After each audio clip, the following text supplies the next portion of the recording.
I've always had a big interest in meteorology, the weather, what's going on outside. To that point, this is actually one of my more prized possessions. This is a weather station, but it's not just any weather station. This is a David Vantage Pro2 meteorological instrument. This is crafted in the United States with pride, and it's just something that I hold very near and dear to my heart. Now, what does this instrument actually tell me? Well, I have 3 different sensors plugged into this transmitter, and it tells me a few things. It tells me the temperature, humidity, it tells me the amount of rainfall we've received over the past 24 hours, as well as wind direction and wind speed. And also, it'll give me calculations for wind chill, which in the wintertime, that is very important. I've had this since 2016, but lately it's been acting up. It's not been transmitting to the receiver inside. So in today's video, I will be taking this off this mount. This isn't ideal. When you install these weather stations, you want them up high. That way the wind speed is accurate, and it's just not a good spot on this hillside. But the first thing we need to do is to see what's going on with it. Why is it not transmitting to the receiver in my room? Now, I'm sure many of you are probably thinking, well, what's the point of having a weather station when you can just look at your phone and see what the conditions are outside? Yes, you could, and I do look at my phone all the time to see what the weather outlook is like. However, this gives me very detailed information as to the exact conditions outside my house. In fact, when I normally get up on cold mornings, I'll look at that weather monitor inside my room. I'll see what the temperature is, what the wind speed is, what the wind chill is outside, and that allows me to properly dress for the day, and that way I'm not cold and miserable. So this, to me, has been a very valuable tool, valuable asset, and it's well worth repairing. Now, I have a feeling we're going to have an issue with some of the electronics in here when we start getting into this thing. Now, parts for this device are not cheap. They're made in America, built with pride, and they're built to last. So I feel like most people would probably just end up throwing this thing out and buying a $100 unit on Amazon. But to me, if I can repair something, especially when it's American made, I will absolutely give it my best. So let's take this off the mount right here. Let's start tearing this thing apart and see if we can get it back in working order.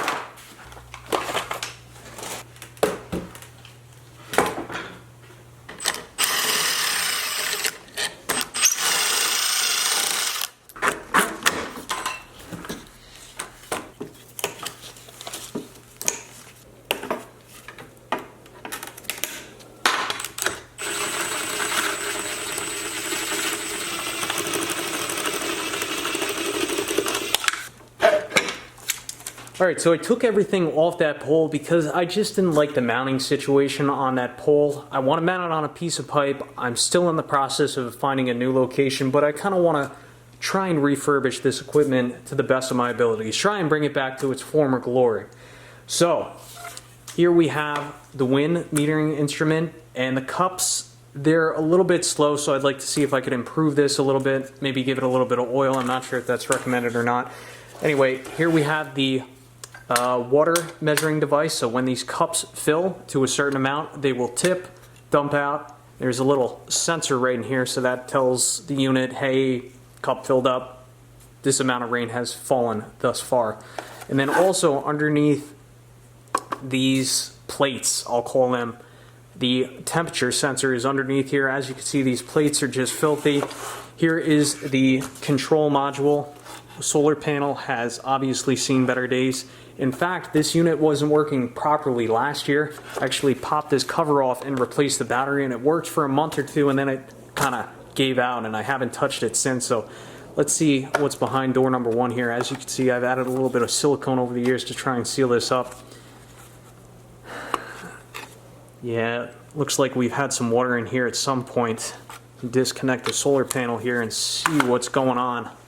Okay, let's remove this battery. Probably not a smart idea with a metal screwdriver, especially this being a lithium-ion battery. 3-volt battery, by the way. Yeah, I can definitely tell that there's been some moisture in here. I see a little bit of corrosion on the motherboard right there, so let's remove this protective cover and see what's going on. See that little label right there? Made in the USA. I will happily spend extra money on something that is manufactured right here in the States. Let's pop this cover off.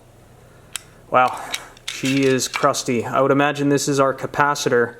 It looks like one leg is completely disconnected from circuit board. Just refocusing the camera here. Yeah, no wonder why it's not working. All these smaller circuits, just not good. I'd say this board is fried. By the way, this is where the different sensors connect into the motherboard. So temperature, humidity, wind sensor. This is rain. I think we're gonna have to get a new motherboard and a new cover. So let's look into these parts, see how much they are, and go from there.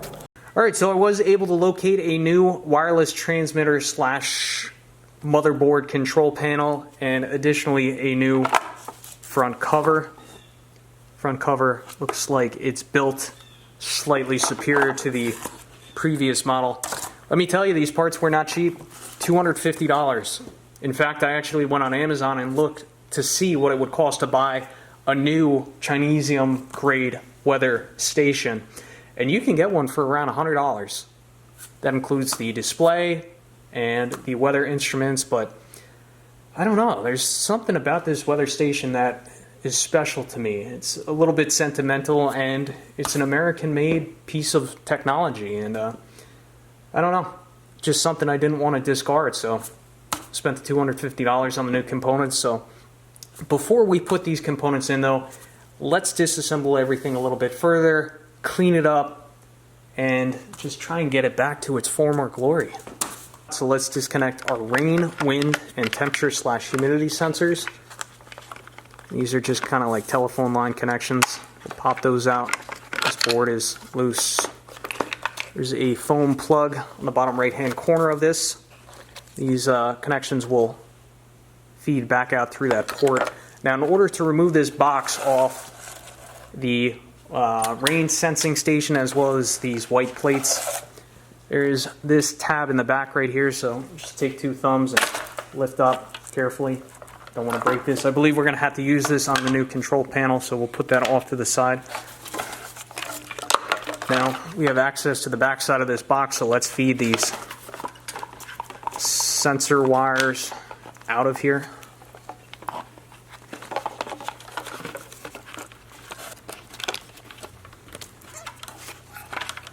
Now I'm going to disconnect the rainwater sensor from those white plates. It looks like we removed that by removing these 3 number 2 Phillips head screws.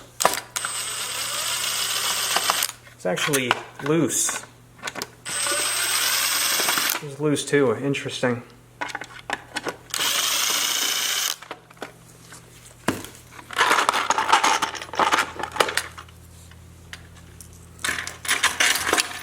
Next, I'm going to remove this temperature slash humidity sensor, and then I'm going to start cleaning these plates. I think I'm going to try bleach. Bleach seems to be the right answer because we have this white plastic that is stained with mold and mildew.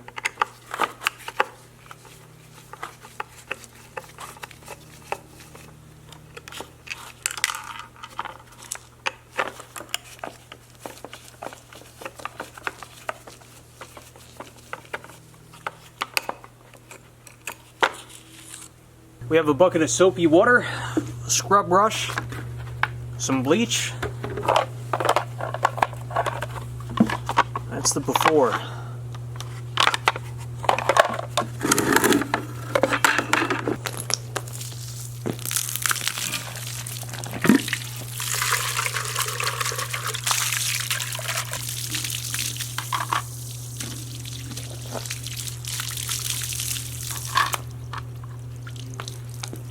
Now, while those plates and funnels are drying outside, let's try and clean up this rain sensor. My plan is just to use paper towels and a little bit of Windex. I'll probably spray the paper towel and just wipe this off the best I can.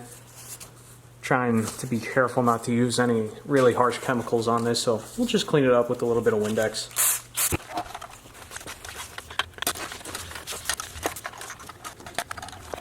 Not perfect, but much better. I can live with that. All right, now let's work on the weather vane and wind cup assembly.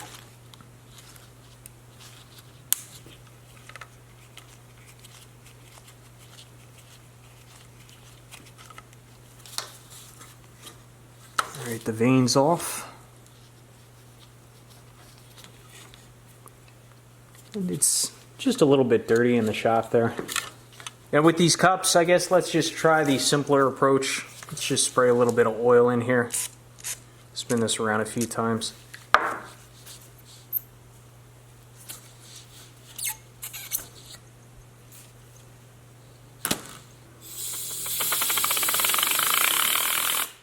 Let's dismantle the wind cup. Sprayed some oil in there, but just sounds and feels like a bearing starting to go out in there. So maybe not much we can do about it, but let's have a look anyway.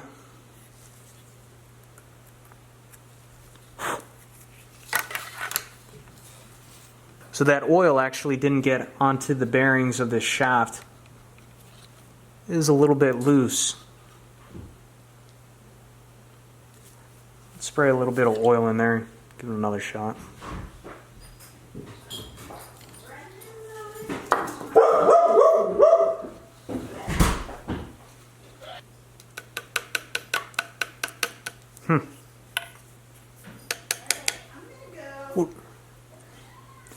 Would appear that some ants have decided to nest inside the cap, the bullnose cap on this cup assembly.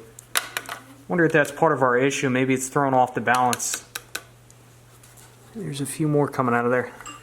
It's pretty impressive that they made their nest all the way up in this little weather vane. Wow, they keep coming out of here. What the hell? Oh my God! Wow! Look at all them in there. My goodness. Wow. I wonder if there's more in there. No wonder why our balance is off on that shaft.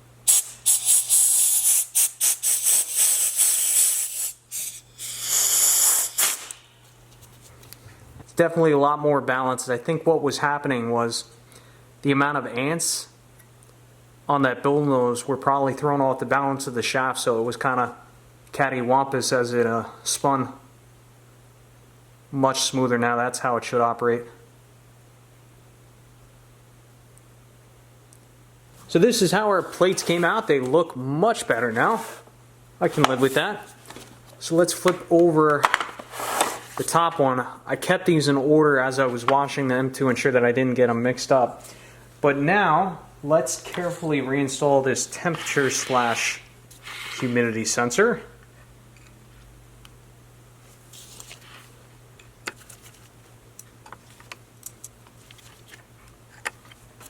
And this temperature humidity sensor, I have not used any water or chemical, Windex, anything on it to clean it. Simply what I'm going to do, just take a dry paper towel and kind of dust it off. It's in pretty good condition, and it worked last time I had this unit up and running, so we'll give that a shot. Now let's try reinstalling the rain cup assembly. I don't think it really matters which way this goes.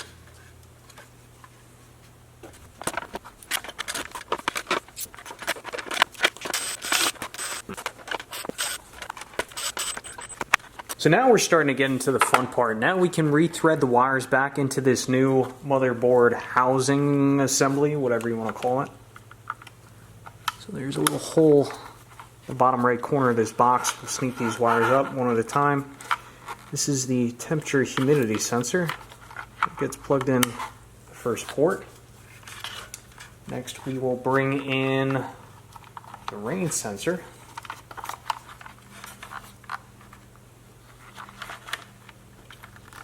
Rain goes down 2 ports.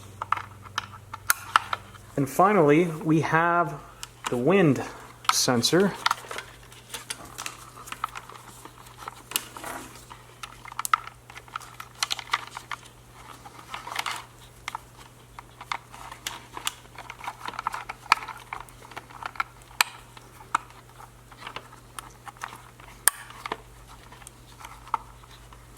Try and tidy up these wires.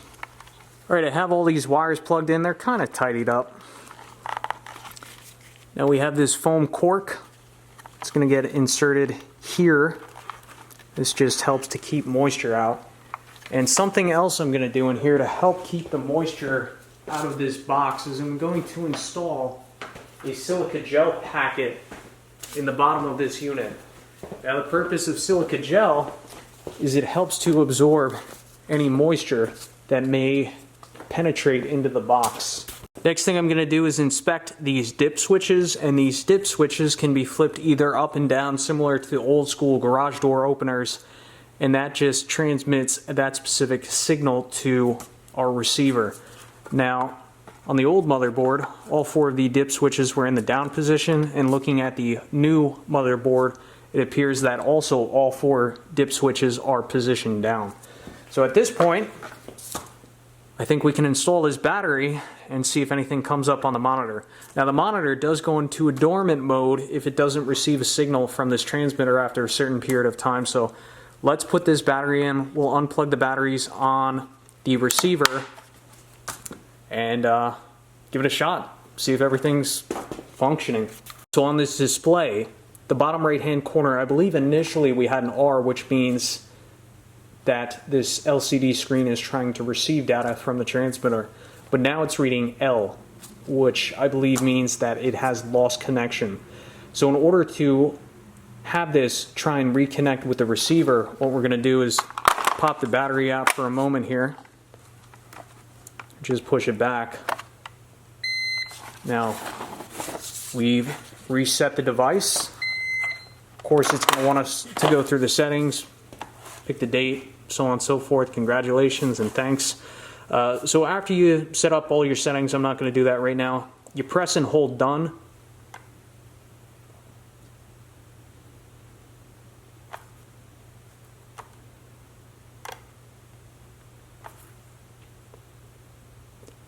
Now is the moment of truth. So we're back on R, so this unit is trying to receive the signal from our weather station.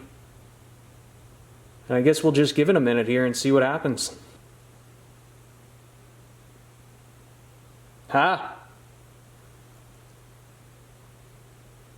Alright, it has connected. There's a big capacitor in there.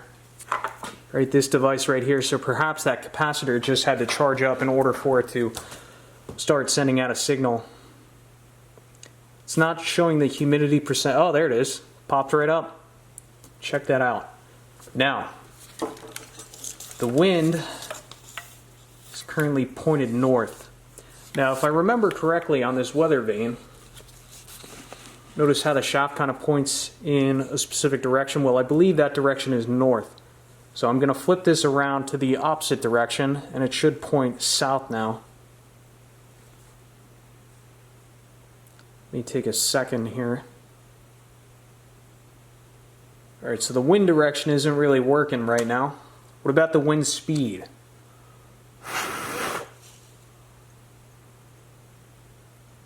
Okay, that's something. Wind speed's working properly.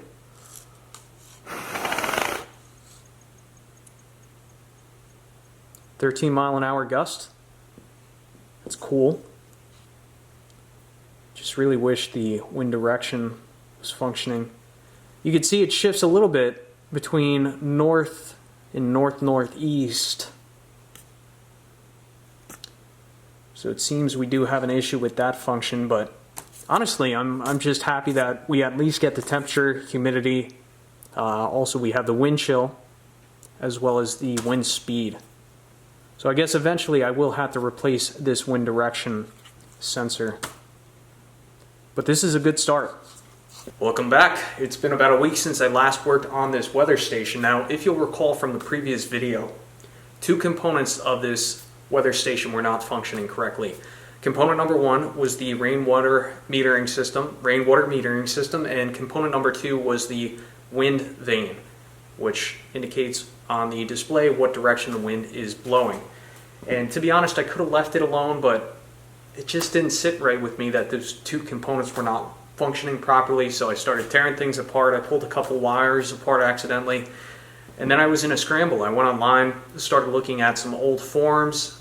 I found a lot of good forums that were in German, some were in Russian, and I was actually able to find some replacement components. And I think we're going to be able to get those two functions going. That's what this next portion of the video is going to be about. But let me tell you, if you go online and you come across a forum in a different language with really important information, the best way to translate that is Google Translate. I have it on my iPhone. You can turn on the screenshot option on that translation app, take a screenshot of the page, the online web page, and it will actually translate to whatever language that you're pertinent in. So that is just a wonderful tool. Again, thankfully I was able to find some replacement components. So this system is outdated, yes, but a new system of this caliber and this quality is probably around $1,200. So far we have about $250 in the control module, and the other two replacement parts that I purchased, I ordered a new potentiometer and some new reed switches. Between those two components, they were about another $50. So we're into this project for about $300 right now. We can't mess this up. So now at this point, I think we're going to start out by replacing the reed switch in the rainwater metering system. Let me talk to you about reed switches and how they work. So we're looking at the top of the console. If you'll recall from earlier on in the video, on top of the console sits this funnel. And this collects the rainwater and it funnels it down into these tipper cups. So what happens when one tipper cup fills up, it'll dump out the rainwater in here or in here, and that'll drain out of the weather station. But also what happens, it sends a signal to this reed switch. Now let's talk about how this works. So on the underside of this tipper, there is actually a magnet. Let me make sure I get you in focus here. So if I take this little washer, stick it to the bottom, see, it sticks. So this is magnetic. This is critical for the reed switch to function properly. So let me refocus the camera here. Hopefully this will become a little bit clearer. So I popped this whole assembly off, and then I also popped this little black protective cover off. Underneath this black protective cover is a reed switch. And a reed switch is basically a normally open magnetic switch. So there's a little glass filament, and I think you can just see the two contacts hovering over one another. So when this bucket tips, this normally open circuit, this magnet will go over that normally open circuit. The magnet will pull those two contacts in contact with one another, therefore temporarily closing the circuit, creating some resistance. That'll send a signal to the computer, and then based on the number of tips, that will indicate as to how much rain has fallen. If I understand this correctly, it looks like one tip equals 1/100th of an inch, if I'm not mistaken, right? 1/1000ths. I think that makes sense. So I've determined that this reed switch is faulty. The way I determined that, with the console on, I actually jumped out these two contacts. So I took my black jumper wire and I momentarily tapped on either side of this reed switch. And what happened as I was looking on the monitor, it was registering the tipping. Granted, there is a bit of a time delay, but I was able to confirm that we do in fact have a faulty reed switch. So the question is, what do you do?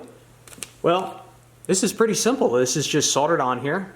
I purchased some replacement reed switches from Amazon, and the way I determined what size reed switch I needed, I simply took my caliper and I measured the width of the glass filament, matched that onto my search online, and I was able to locate a bunch of replacement reed switches. Now some of these do have a black protective cover on them, but I'm going to use just the regular glass filament ones because we have this little plastic cover. These reed switches are apparently pretty sensitive, so it's pretty common for them to fail. So we have some replacement ones in the future, but at this point in time, I'm going to go ahead and remove this old reed switch, and we'll solder on the new one.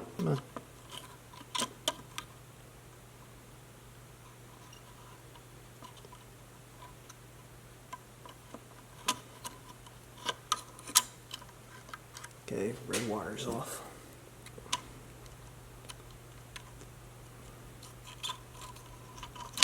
Okay, here's the other side.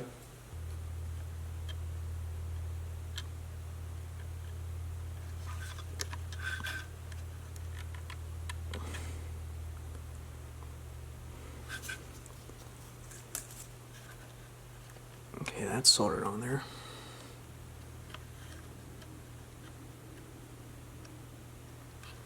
Okay.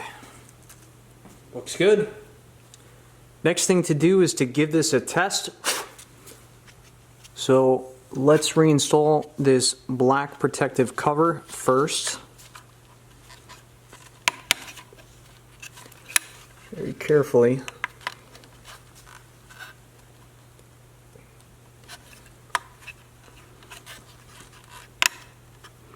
Okay, that black cover's back on. Now let's reinstall the metering cups.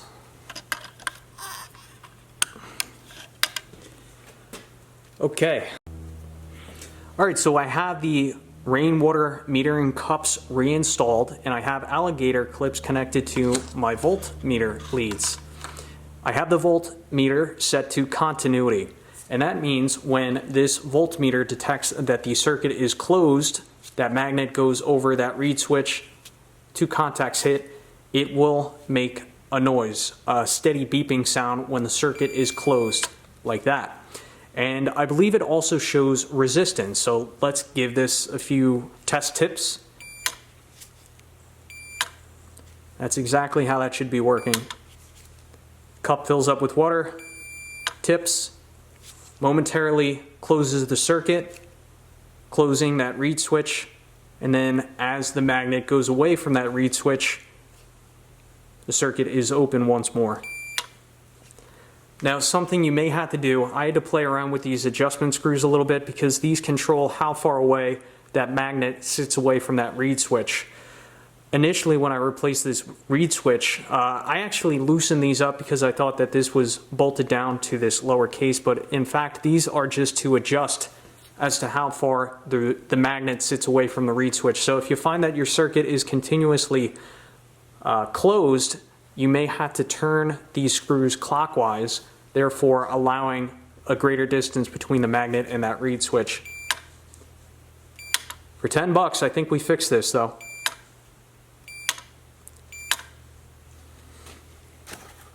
Alright, so I have the batteries back in both consoles. Now what I'm going to do, I'm going to tip these rain metering buckets a few times, and we're going to look at the daily rainfall. Notice that I have tipped it twice, indicating that we have, in theory, received 2/100ths of an inch of rain. So I know there's a little bit of time delay, so let's give it one tip, two tips. So this should go up to 4 in a moment here.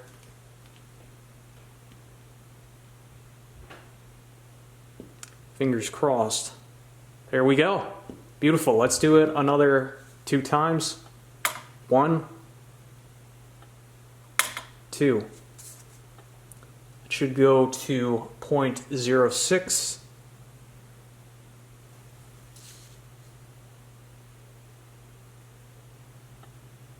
Beautiful. Awesome. It looks like we've successfully repaired the rainwater metering system on this Davis Vantage Pro2 weather station. So now let's move on to the wind vane. That is the potentiometer. Alright, now in this portion of the video, I'm going to attempt to replace the potentiometer. I did purchase a replacement potentiometer, but my goal of this portion of the video is to entertain my usual audience, but also help others that have the same model wind vane as I do.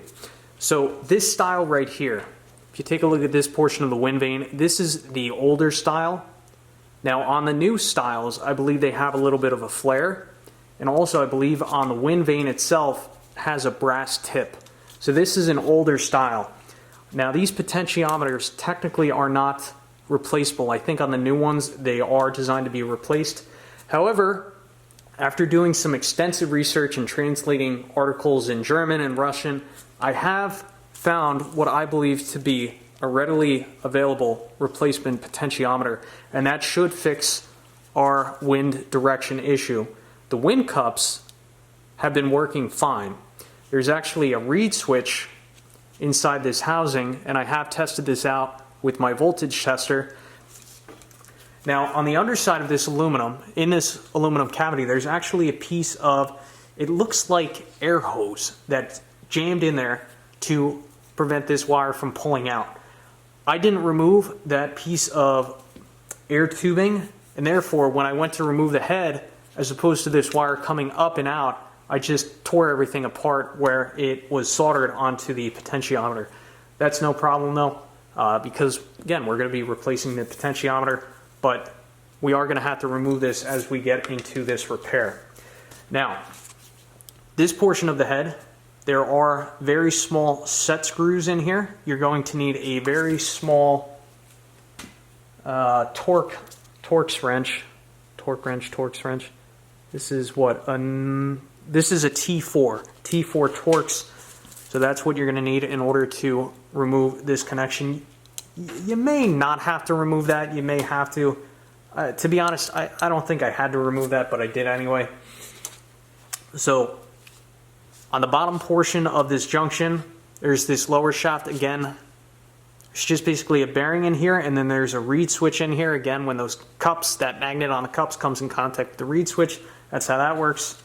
I was able to lubricate the bearings in here with some oil. I know that's not recommended, but that worked fine. That has allowed these cups to spin a bit freely now.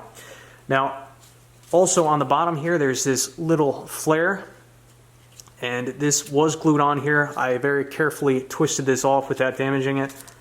And as for removing the wind cups themselves, again, there's a little set screw right there. This does not matter where it's positioned on the shaft, so when we go to reassemble everything, it's not going to matter where. However, it is going to matter where we reinstall the wind vane onto the potentiometer. So on the top portion of this, these 4 wires are soldered onto the motor, and then 2 of those wires, or well, these 2 wires are also soldered onto 2 of the connections on the motor as well. Now, on the old motor, or excuse me, on the old potentiometer, there are 4 soldering points. On the new potentiometer, there are only 3 soldering points. Don't worry about this. I'm going to explain everything and we're not going to have a problem. But anyway, this potentiometer sits down in this little cavity right here. And then above that potentiometer is this little plastic puck. Sorry, let me get the camera in focus here because this is good information if you have this system. So there's this little plastic puck, and you are going to have to remove this out of here. But before you remove that out of there, there is a little washer and nut, which that threads onto the potentiometer after this little puck. But this puck, let's talk about this puck. So this puck is pretty much welded, or well, glued into this cavity rather. Something like this. You know, it's down in there maybe a ½ inch. So the way I got it out of here, first I took a straight pick and I started digging at the sides to try and remove some of the glue. And then I believe I took this back pick, and there's a little hole right here, and I just dug this down in here. I was able to get enough leverage to pull this up out of here. And at that point, to get the potentiometer out of this cavity, because it's a very tight fit, vice grips. I grabbed onto the head of this with vice grips, and that was good and bad because it allowed me to pull it out of here, but that last little jolt, that's when I pulled the potentiometer apart from all the other wiring. See that little bit of air tube in there? Put it in there a little bit. I guess we'll try the channel locks again, right? Might as well.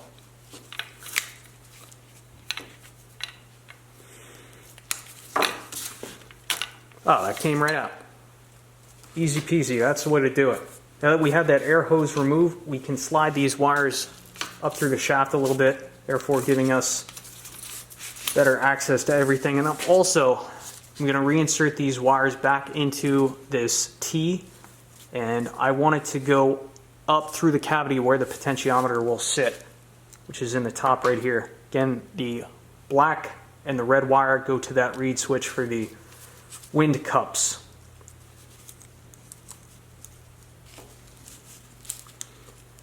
All right, perfect.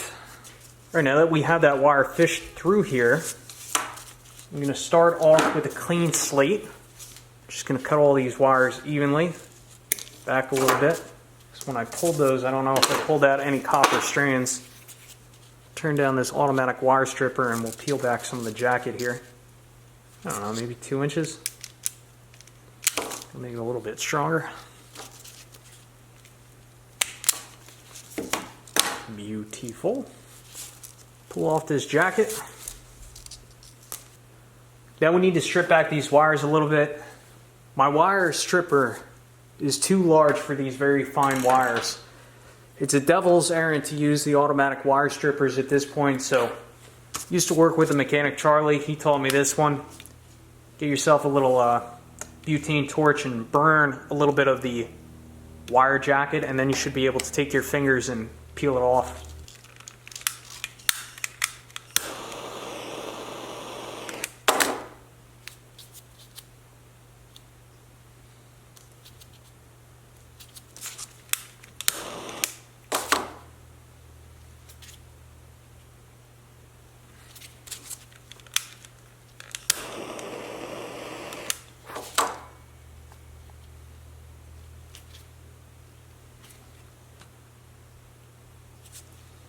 All right, I drew my own wiring schematic, and I believe this to be correct. We will certainly find out.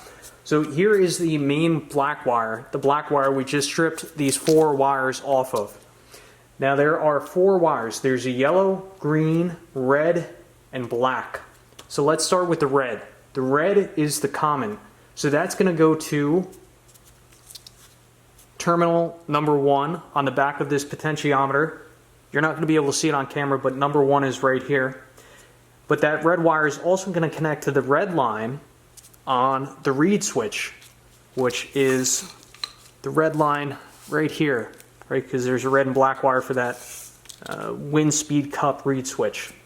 Now the black wire on the controller side is the measured pulse for the wind speed reed switch sensor. So that black wire from the reed switch, this guy right here, this black guy is going to just get connected to the other black wire, and that'll be the end of that. On the previous motor, I believe there was an extra terminal just for that black junction, that black wire junction, but we're just going to connect those two together. Yes. So on this old reed switch, there's actually a non-labeled terminal right here, and I believe that was just for a junction point for the black to black wire connection. No matter, we're just going to connect those two and be done with it. Then we also have the green wire from the console, and that's going to go directly to terminal number 2 on the potentiometer.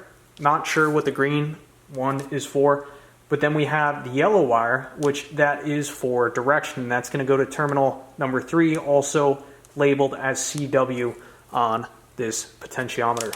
So I'm going to get everything wired up off camera, get it all soldered up. No need to waste your time there. I think this is really the important information there. Let me try and give you a close-up of the back of this potentiometer. Turn down the light a little bit. There, I think that's a little bit better. Hopefully that proves to be helpful. Also some information on the potentiometer.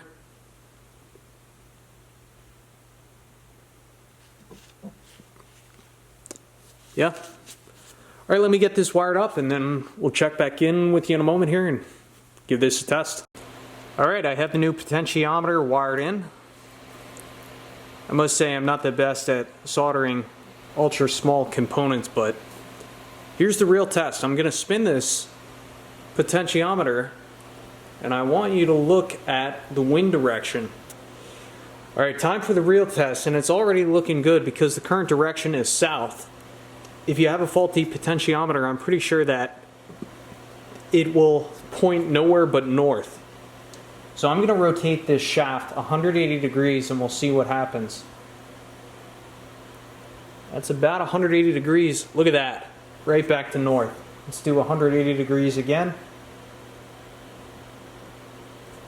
Right back to south. Let's do a quarter turn. East. 180 degree turn. Should be about west. Guess I went a little too far there. But the proof is in the pudding. Looks like everything's functioning properly. So what I need to do next is the soldered connections I just completed. I need to cover that up with hot glue to protect everything here. And then we will shove this assembly carefully back into the shaft here while we're pulling the tail out. And we're going to start reassembling everything. This is exciting. All right, hot glue gun's warmed up, so now it's time to glue the back soldered connections on the back of the potentiometer. Something else I want you to note.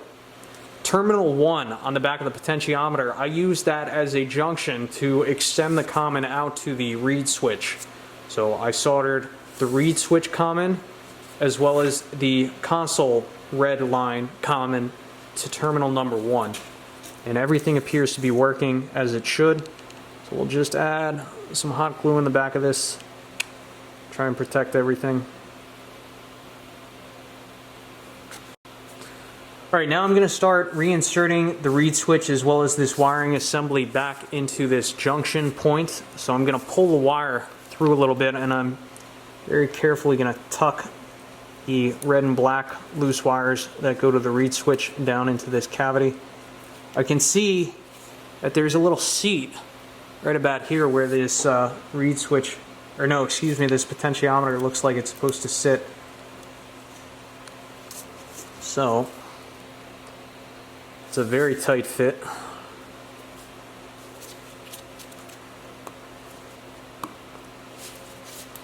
Probably be a good idea to use a little bit of lubricant in inserting this down, but I'm not going to do that because I know we're going to have to glue this ring on here at some point. You know, maybe we'll actually use this ring to help push this down. But I would like to add a little bit of sealant around this. Does it really need it? I don't know. Wouldn't be a bad idea. Maybe I could use a socket. Maybe I'll find a socket to help push that down and then we'll work on sealing up that other component. Anyway, let's take a socket, pull the wire out a little bit, try and push that in, and I think that's about seated. That's seated. Felt it hit the backstop.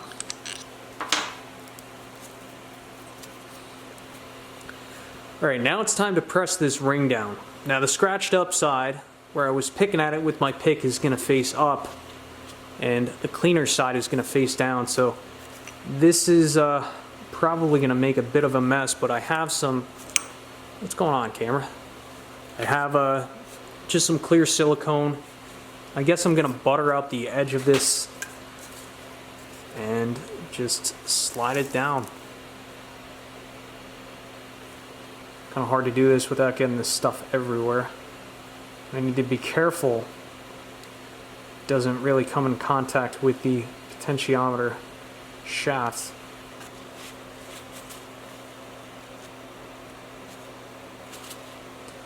Use my socket, press it down. That went pretty smooth. I think that did the trick.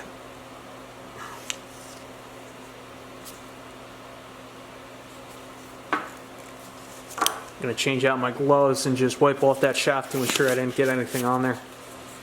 Now, I'm not sure if we should let that cure or tighten up this nut and washer. Probably best to let it cure, but really need to finish this project tonight, so we're just going to proceed forward. So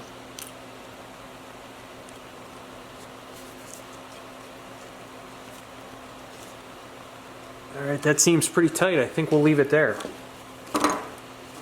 Now on the underside, I need to reinstall the cowling for the wind cup. Just trying to make sure that that's not going to interfere with the set screw. I don't think it will. Should we put a little bit of silicone back on there? Wouldn't be a bad idea. Decisions. And the flare is going to face away from the T. Give this a little rotational force, push. Oh, that's a tight fit. There she goes. Popped right in. I'll wipe this off with a paper towel.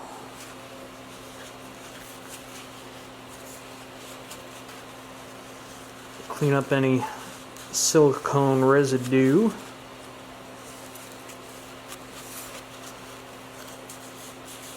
Alright, now I'm going to take my T4 and tighten up this set screw. It's hidden right beneath the cowling here.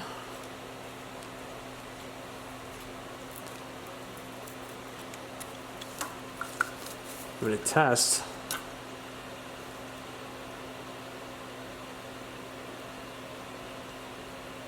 I'd say that's pretty darn good. So now really it's just a matter of reassembly. So before I install the top weather vane, I want to get the shaft reinstalled. So we'll carefully feed this wire back through the shaft, get it lined up.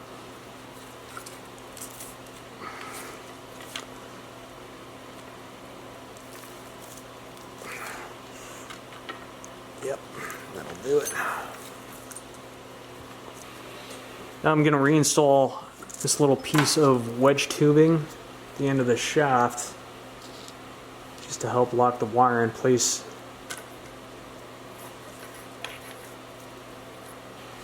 Now we can reattach that shaft to this mount, and there is a through bolt that goes through here, and there's also a little slot right here for that wire to sneak into.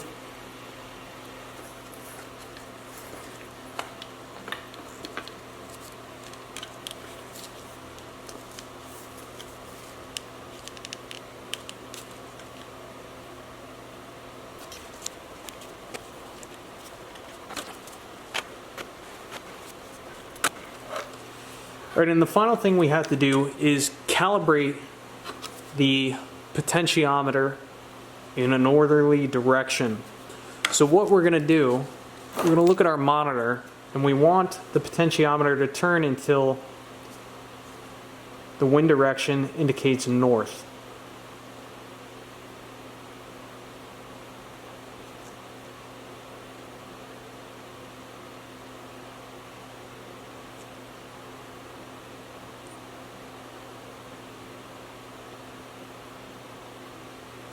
Okay, so now that the wind direction indicates north, what we're going to do, we're going to line up this shaft. We're going to take our weather vane and point it in the direction that the shaft is.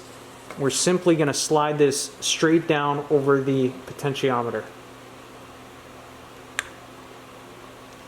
And now this weather vane, when we go to install it, we need to ensure that the shaft points north. So the final thing we have to do is tighten up the little set screw on this weather vane.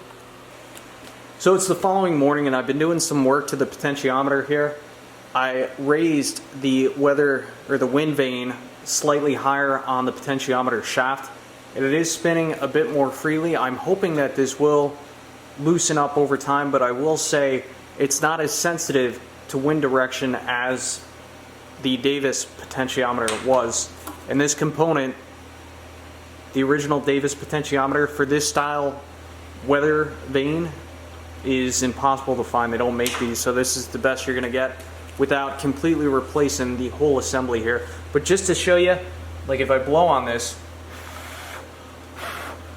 I mean it works. If I blow kind of lightly,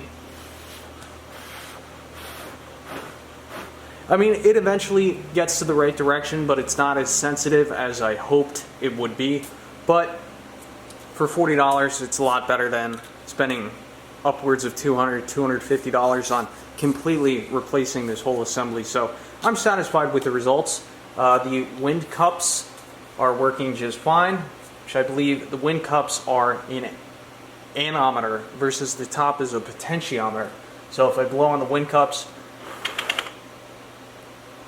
it worked absolutely fine. So again, I'm happy with the results here. In the next video, I'm going to mount this, I believe, on top of the shed, so stay tuned for that video. Anyway, thanks for watching. Again, hopefully this wiring schematic was helpful to any of you out there that have the same weather station as I do. Thank you for watching as always. I will catch you on the next one.